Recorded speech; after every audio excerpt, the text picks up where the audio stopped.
क्या आपको लगता है कि फैशन आज के डिजाइनर्स ने शुरू किया?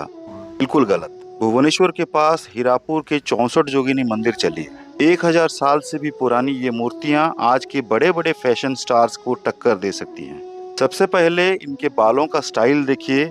हर एक जोगिनी का अंदाज बिल्कुल अलग है। किसी ने बालों का जूड़ा बनाया है तो किसी ने अपने बालों को फूलों से सजाया है। 9वीं सदी में भी बालों का संवारना एक कला थी, ठीक आज की तरह।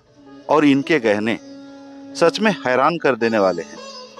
गले के हार से लेकर हाथों की चूड़ियां तक सब कुछ पत्थर पर इतनी सफाई से बनाया गया है कि लगता है असली धातु है। इन मूर्तियों के कमरबंद और बाजूबंद के डिजाइन बताते हैं कि उस समय के कलाकार कितने माहिर थे।